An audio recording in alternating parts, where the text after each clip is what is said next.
Hi കൂട്ടുകാരെ, പുതിയൊരു വീഡിയോയിലേക്ക് എല്ലാ കൂട്ടുകാർക്കും സ്വാഗതം. അപ്പോൾ ഇന്ന് വന്നിരിക്കുന്നുണ്ടല്ലോ, നമ്മൾ പെട്രോൾ അടിക്കാൻ വേണ്ടി ഗോവയ്ക്ക് പോയേ. അപ്പം പോകുന്ന വഴിക്ക് കണ്ട് ചെറിയ കാഴ്ചകളൊക്കെ ആയിട്ടുള്ള ഒരു കുഞ്ഞു വീഡിയോ ആണ്. അപ്പോൾ വീഡിയോ കണ്ട് ഇഷ്ടപ്പെട്ട എല്ലാ കൂട്ടുകാരും നമ്മുടെ വീഡിയോയ്ക്ക് ലൈക്ക് അടിക്കണേ. പിന്നെ ആദ്യമായിട്ട് കാണുന്ന കൂട്ടുകാർക്കൊക്കെ വീഡിയോ ഇഷ്ടപ്പെട്ടെങ്കിൽ എല്ലാവരും ഒന്ന് സബ്സ്ക്രൈബും കൂടി ചെയ്യണേ. അപ്പോൾ നമ്മൾ താമസിക്കുന്നിടത്തു നിന്ന് ഒരു അരമണിക്കൂർ യാത്രയേ ഉള്ളൂ കേട്ടോ ഗോവയ്ക്ക്.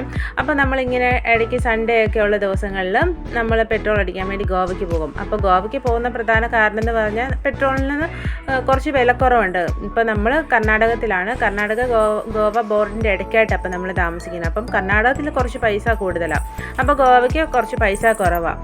അപ്പോൾ നമ്മൾ ബൈക്കിന് പെട്രോൾ അടിക്കാൻ മിക്ക ദിവസങ്ങളിലും നമ്മളിങ്ങനെ ഗോവയ്ക്ക് പോയി ഫുള്ളാക്കി അടിച്ചിട്ട് ഇങ്ങ് പോരാറുണ്ട് കേട്ടോ.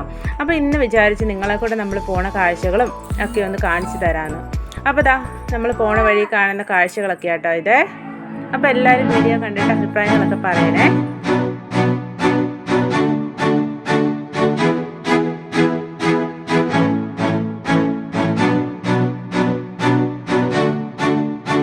അപ്പോൾ നമ്മൾ ഗോവ ബോർഡറിൽ എത്തിയിട്ടുണ്ട് കേട്ടോ. നമ്മൾ ബോർഡറിൽ കിടക്കുമ്പോഴത്തേക്കിന് ഭയങ്കര ചെക്കിങ് കേട്ടോ. തിരിച്ചിങ്ങോട്ട് ഗോവയിൽ നിന്ന് തിരിച്ച് കർണാടകത്തിലേക്ക് വരുമ്പോഴും നന്നായിട്ട് ചെക്ക് ചെയ്തിട്ടേ അവർ വിടത്തുള്ളേ. ഇപ്പോൾ ഇലക്ഷനൊക്കെ നടക്കുന്നതുകൊണ്ട് കേട്ടോ ഭയങ്കര ചെക്കിങ്. ഇതാ കണ്ടില്ലേ, കാറൊക്കെ നന്നായിട്ട് ചെക്ക് ചെയ്ത് എല്ലാം കഴിഞ്ഞിട്ട് എല്ലാം ചെക്ക് ചെയ്തിട്ടാട്ടോ വിടുന്നത്. അപ്പോൾ അങ്ങനെ നമ്മൾ പെട്രോൾ പമ്പിൽ എത്തിയിട്ടുണ്ട് കേട്ടോ. ആദ്യം കണ്ട പെട്രോൾ പമ്പിൽ നിന്ന് തന്നെ നമ്മൾ പെട്രോൾ അടിച്ചേ. കാരണം അപ്പുറത്തേക്ക് മാറി കഴിയുമ്പം പമ്പൊക്കെ ഉണ്ട്, പക്ഷേ എന്നാലും നമ്മൾ ഒരു 6 മണി കഴിഞ്ഞു കേട്ടോ നമ്മൾ പമ്പിലെത്തിയപ്പോൾ. അപ്പോൾ തിരിച്ച് അവിടെ പോയി പെട്രോളൊക്കെ അടിച്ച് തിരിച്ച് നമ്മൾ ചെല്ലുമ്പോൾ ഒത്തിരി ലേറ്റ് ആകും, രാത്രിയാകും. അപ്പോൾ അതുകൊണ്ടാണ് നമ്മൾ ആദ്യം കണ്ട പമ്പിൽ നിന്ന് തന്നെ പെട്രോൾ അടിച്ചിട്ട് തിരിച്ചു പോകുന്നത്. അപ്പോൾ കണ്ടില്ലേ പെട്രോൾ പമ്പൊക്കെ അത്യാവശ്യം നല്ല തിരക്കൊക്കെയുള്ള നല്ല പമ്പാട്ടോ. തിരക്കെന്ന് പറഞ്ഞാൽ അത്രയ്ക്ക് തിരക്കില്ല, പക്ഷേ എന്നാലും തിരക്കൊക്കെ ഉണ്ട് കേട്ടോ.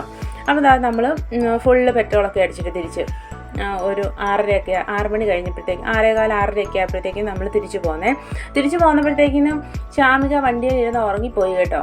അങ്ങോട്ട് വന്നപ്പോഴും കുറച്ച് ഉറങ്ങിയായിരുന്നു, തിരിച്ചിങ്ങോട്ട് വന്നപ്പോൾ ആൾ നന്നായിട്ട് ഉറങ്ങിയേ. അപ്പോൾ നമ്മൾ പമ്പയിൽ കയറി പെട്രോളൊക്കെ അടിച്ച് നമ്മൾ തിരിച്ചു പോന്നപ്പോൾ പോലീസുകാർ ഭയങ്കര ചെക്കായിരുന്നു കേട്ടോ. അപ്പം ഞങ്ങൾക്ക് പേടിയായിപ്പോൾ ഇനി ഞങ്ങളെ ചെക്ക് ചെയ്യുമെന്ന്. പക്ഷേ ഭാഗ്യത്തിന് ഞങ്ങളെ ചെക്ക് ചെയ്തൊന്നുമില്ല. ചെക്ക് ചെയ്താലും കുഴപ്പമൊന്നുമില്ല, നമ്മുടെ അടുത്തൊന്നും ഇല്ല ചെക്ക് ചെയ്യാൻ മാത്രം. കാരണം ഇത്രയും ചെക്ക് ചെയ്യുന്നതും അവിടെ നിന്ന് എല്ലാവരും മദ്യമൊക്കെ വാങ്ങിയിട്ട് തിരിച്ചു പോരും. അപ്പോൾ അതുകൊണ്ടാണ് എല്ലാവരെയും കൂടുതലായിട്ട് ചെക്ക് ചെയ്യുന്നത്. അവിടെ ഗോവയിൽ അറിയാമല്ലോ എല്ലാവർക്കും, മദ്യത്തിനൊക്കെ വിലക്കുറവല്ലേ. അപ്പോൾ അതുകൊണ്ടാണ് പോലീസ് കൂടുതലായിട്ട് ചെക്ക് ചെയ്യുന്നത്. അപ്പം ഞങ്ങളെ ചെക്ക് ചെയ്തൊന്നുമില്ല. പിന്നെ കുഞ്ഞുണ്ടായിരുന്നുകൊണ്ടാണോ എന്നറിയത്തില്ല. പിന്നെ നമ്മുടെ കയ്യിൽ ബാഗ് കാര്യങ്ങളൊന്നും ഇല്ലായിരുന്നു. പിന്നെ സ്കൂട്ടിയൊക്കെ ചെക്ക് ചെയ്യുന്നുണ്ടായിരുന്നു കേട്ടോ. സ്കൂട്ടി വരെ നിർത്തി ചെക്ക് ചെയ്യുന്നുണ്ടായിരുന്നു. അപ്പോൾ അങ്ങനെ നമ്മൾ പമ്പിൽ കയറി പെട്രോളൊക്കെ അടിച്ച് ഗോവ പമ്പിൽ കയറി പെട്രോളൊക്കെ അടിച്ചിട്ട് നമ്മൾ തിരിച്ച് വീട്ടിലേക്ക് പോന്നു. അപ്പോൾ ഇത്രയേ ഉള്ളൂ നമ്മുടെ കുഞ്ഞു വീഡിയോ. ഇഷ്ടപ്പെട്ട എല്ലാ കൂട്ടുകാരും സപ്പോർട്ട് ചെയ്യാൻ മറക്കല്ലേ. Thank you.